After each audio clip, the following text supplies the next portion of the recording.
James Kuffner asked, "What about his time with Corky and the Juice Pigs? Yeah. How did that start? I know that I when I was younger, I was aware of Corky and the Juice Pigs on the. I think I saw the Just for Laugh galas. I think you were featured on Mad TV a handful of times, but Yeah. how did that come together? And maybe some people want to know: will there ever be a reunion tour? Does the band ever get back together? Um, I don't plan on being in a reunion situation. I don't like to go backwards. I I don't know. I imagine people would like to see it. Oh, people would I love it. Yeah. I don't want. I don't know. I just it seems to me to be something I've done, and I don't want to go back to. I want to make things new things, But there's some songs that are just people love them, and and we meant a lot to some people. There's a certain group of people who were in universities and stuff. That's where we toured mostly in Canada. Um, but how did we start? We were in University of Windsor. We were all taking acting there, Oh, and there was a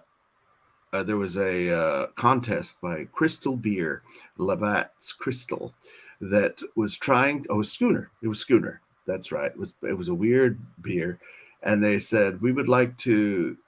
They came around to all the universities and did heats for a comedy contest, and I did it with the guys. We threw together something. I remember we did the Flintstones theme and asked questions about and did the Weebles and Weeble song and stuff like that. And we had nothing really. It wasn't a great show, but it was energetic and really in your face. And we all wore the same shirt, and it was fun. And we won our heat, but we lost overall. The show was then they had the finals on the Global, hosted by Bobby Bittman, a character of Levi. What's his name? Levy. Eugene Levy character. Yeah. So we did that, and we didn't win. We came in third or something, but we decided to let's give this a try, and we went down to the Yuck Yucks, and we tried that, and we did well, and then we realized we weren't going to make any money at Yuck Yucks because they would only pay you one guy's salary, and they'd split it 3 ways. So we did one tour across the country in Yuck Yucks, and then we found an agent, and got into something at the time that was not a lot of people were doing, which was universities. So we go across the country doing universities, and that we toured and toured and toured.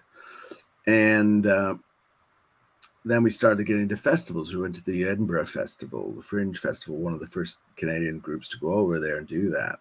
And now lots of people do. So we got touring in Britain and in London and England. And then we got asked to do the Melbourne Comedy Festival. We did that. And that was really fun. And, we just started touring in those 3 markets, Canada, and we tried to get into America. But the thing was, we had a deal briefly with Disney to come up with some kind of show, but they wanted us to be the Three Stooges, right? Mm-hmm. And we're like, we're not really that. No one knew what to do with us.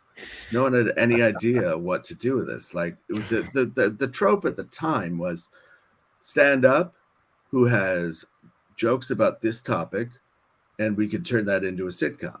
Like if you're Ray Romano, right, you talk about your weird family. If you're Tim Allen, about men using tools, and they make that into a series. We didn't fit that mold at all. So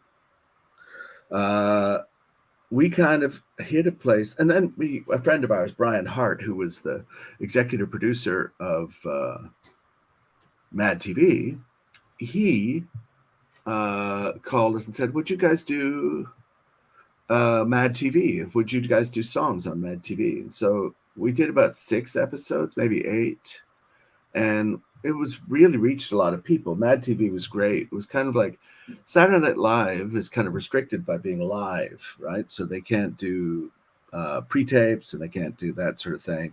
So we would just come on and do our songs, and that went really well. But we were kind of reaching a place where we kind of, I don't know, I felt that we'd done everything we could do without killing each other. At that point, I was tired. I was tired of that dynamic, you know. Right. And so I just did my own one-man show called Wood, Cheese, and Children, and it kind of took off from there. But the Juice Pigs was fun, but we were too weird. And I too weird for the mainstream, right? And that's all there was back then. There was 4 networks. There was no YouTube. There was no online stuff. And now, like, you could have a life on the YouTube, and you can have a whole career, and you can reach everybody all over the world. And we were just too fringe, and there was no way of getting on the inside. And now it's viable, and so that's too bad. But yeah, we had a good time. We did a lot of wonderful things. For those people keeping track at home, were you Corky or one of the Juice Pigs? No, there was no Corky. We were all Juice Pigs. Corky didn't exist. No, he was kind of like Charlie from Charlie's Angels. He was like through a speakerphone.